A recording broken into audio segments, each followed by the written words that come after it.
ஆமையும் முயலும் பொறுமையின் முக்கியத்துவத்தை உணர்த்தும் பிரபலமான கதை. ஆமையும் முயலும் கதை என்பது உலகெங்கிலும் மிகவும் பிரபலமான ஈசாப்பின் நீதிக் கதைகளில் ஒன்றாகும்.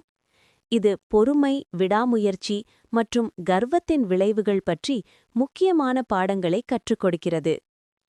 கதையின் சுருக்கம். முயலின் கர்வம்.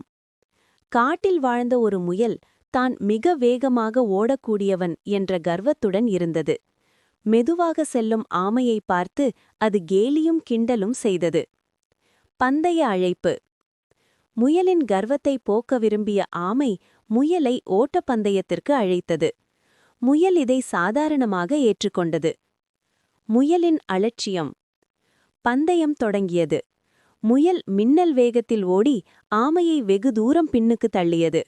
ஆமை இன்னும் மெதுவாக ஊர்ந்து வருவதைக் கண்ட முயல், நாம் எப்படியும் ஜெயித்து விடுவோம் என்று அலட்சியமாக நினைத்து ஒரு மரத்தடியில் சற்று கண்ணயரலாம் என்று தூங்கியது. ஆமையின் நிதானம்.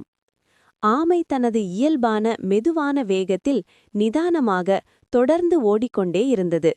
அது எந்த பொழுதும் ஓய்வு எடுக்கவில்லை, கவனமும் சிதறவில்லை. வெற்றி. முயல் கண்விழித்து பார்த்தபோது ஆமை இலக்கை கடக்கும் நிலையில் இருந்தது. முயல் அவசரமாக ஓடினாலும் ஆமையை துரத்த முடியவில்லை. ஆமை வெற்றி பெற்றது. கர்வம் கொண்ட முயல் தோல்வியை தழுவியது. கதை உணர்த்தும் முக்கிய பாடங்கள். இந்த கதையின் மையக் கருத்து பலவற்றை உணர்த்துகிறது. 1. நிதானமும் விடாமுயற்சியும். Slow and steady wins the race. ஆமை மிக மெதுவாக இருந்தாலும் அது தொடர்ந்து நிதானமாக தன் இலக்கை நோக்கி சென்றது. எந்த செயலையும் அவசரப்படாமல் ஆனால் இடைவிடாமல் செய்தால் வெற்றி நிச்சயம். மெதுவாகவும் சீராகவும் செல்பவரே பந்தயத்தில் வெல்வார் என்பதே இந்த கதையின் பிரபலமான நீதி.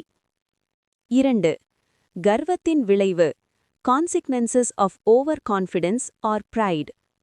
முயலுக்கு தனது திறமையின் மீது அதீத நம்பிக்கை இருந்தது, ஓவர் கான்ஃபிடன்ஸ். இதனால் ஆமையை தான் எளிதில் தோற்கடித்து விடலாம் என்று அலட்சியம் காட்டி தூங்கிவிட்டது. தன்னுடைய வேகத்தை பற்றி பெருமை பாராட்டுவதும் பிறரை தாழ்வாக மதிப்பிடுவதும் தோல்விக்கு வழிவகுக்கும் என்பதை முயல் உணர்த்துகிறது. 3. இலக்கில் கவனம். ஃபோக்கஸ் ஆன் த கோல்.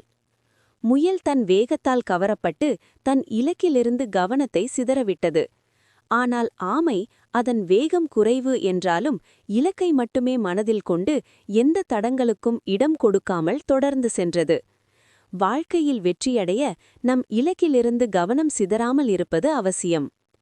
இந்த கதை விரைவான திறமை மட்டும் வெற்றிக்கு உத்தரவாதம் இல்லை என்பதையும், பொறுமை, விடாமுயற்சி மற்றும் மன உறுதி ஆகியவையே உண்மையான வெற்றியின் திறவுகோல் என்பதையும் தெளிவாக எடுத்துரைக்கிறது.